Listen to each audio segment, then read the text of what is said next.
So the 2013 charts of Google's most popular searches in Australia are just in, with the top Google search at number 1 being "What is twerking?", shortly followed by "Who is God?".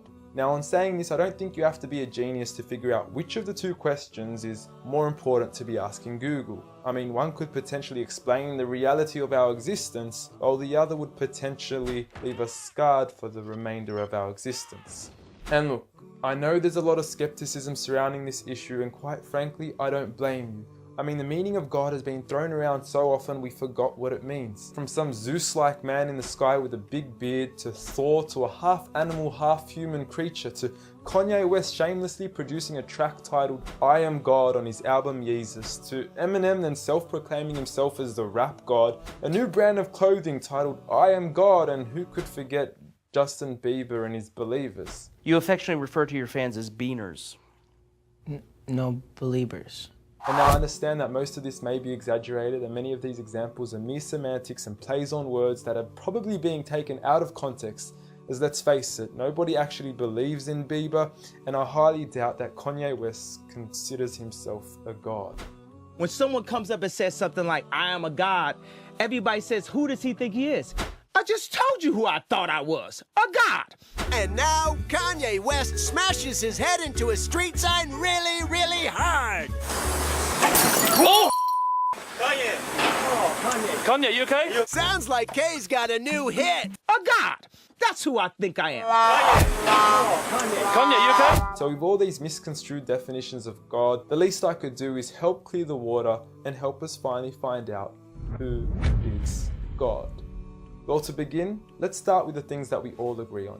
First and foremost, we're here. We just began and we exist. And like all things that begin to exist, they require a cause. Things don't just come out of nothing, and although at times we sometimes wish they would, they don't. If I told you that this glass sprang into existence, this glass made itself, you said Muhammad Ali's crazy. So in saying that, knowing the cause of us is crucial to understanding who God is. Although we are able to explain that we did have a beginning, as many leading cosmologists have affirmed, we are still left unanswered as to what was the cause of our beginning. And before you lash out saying, "Oh, but we can't see what happened before we began," or "you can't prove there was a creator," we say quite openly, neither can you disprove a creator. And by observing the reality of our world and our existence, its order, its structure, and the systems, I see no reason not to believe in a creator. But then one may ask, where did this creator come from? What was the cause of him? And it will go on forever and ever, which would most probably lead to us never have ever been created. So for God to exist, he must exist without a beginning, therefore not requiring a cause, making him eternal. He should also be transcendent from his creation and not bound by any of the realms he had created, whether it is time, space, or matter. For instance, when Steve Jobs makes an iPhone, he doesn't become the iPhone, he is separate. And of course, we could also argue that he is one.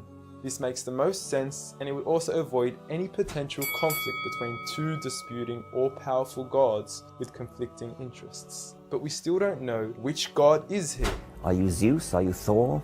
Are you Yahweh? Well, if you agree with everything I've said up until now, you will realize that each of these gods don't fit into our established criteria of who God is. They are all created beings, they are not eternal, they have not created anything, they are dependent, and they require sleep, rest, oxygen, and food. So who is the one and only true God?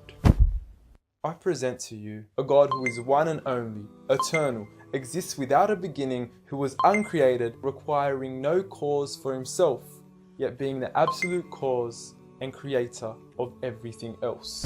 Allah.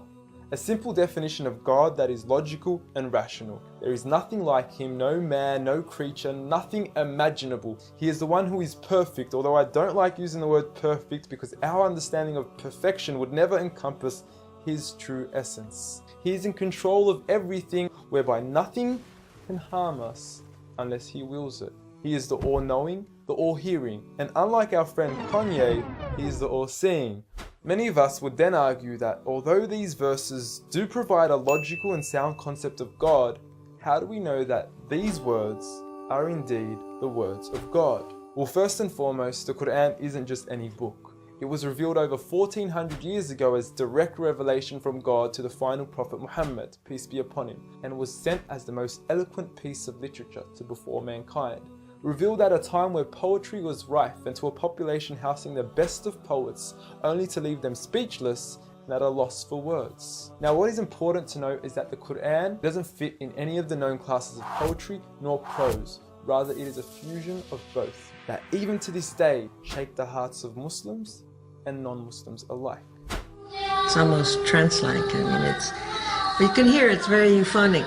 I mean, there's a lot of internal rhyme and end rhyme, and the rhythm is not predictable, and it's beautiful. Even to this day, the Quran remains incomparable and stuns humanity with its accurate references to science and history, from accurate descriptions of the human embryo to historically accurate references to the different rulers in the different Egyptian dynasties. And no matter how many times people will try to discredit the Quran on its authenticity, it remains standing.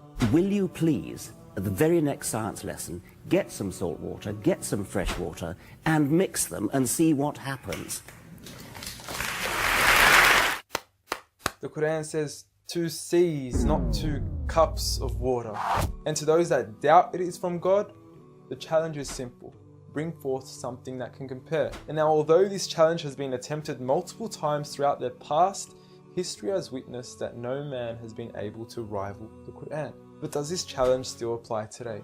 Well, we could surely put it to the test, and who better to choose than the self-proclaimed rap god. Call yourself the rap god. Eminem, dubbed the best of his time, being incomparable with anyone in his league. The last thing the world needs is another me. Now, if we compare the works of Allah with the works of Eminem, we're left with this.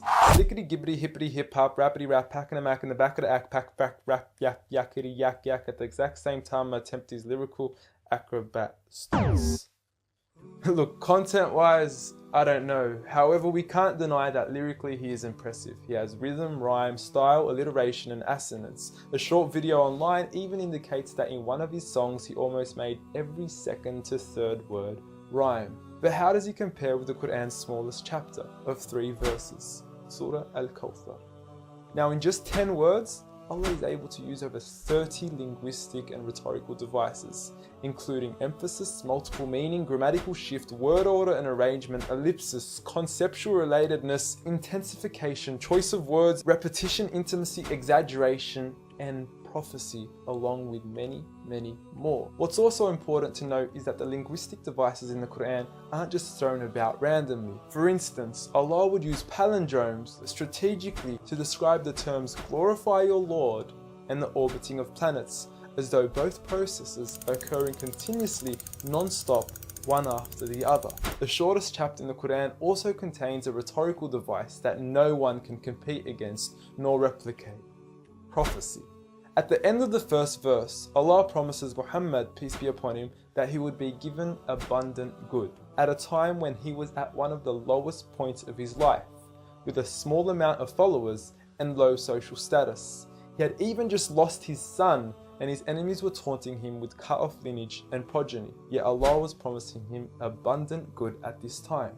Such was the prophecy of the Quran, and we certainly indeed see its fulfillment today. With the Quran being the most recited, memorized and practiced book across the entire world, with over 1.6 billion followers today from all walks of life.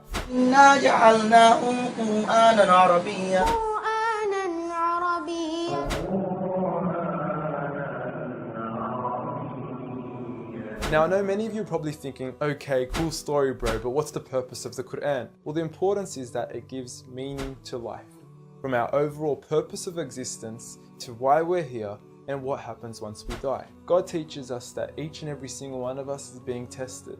We weren't created for mere play, we were created with a purpose, and that is to be obedient to God and His rules. Those who believe, there is reward, and those that don't and are arrogant, there is a punishment. And look, I apologize for trying to squeeze all this into one small video, but I've given you everything you need to know who God is and why we are here. So read.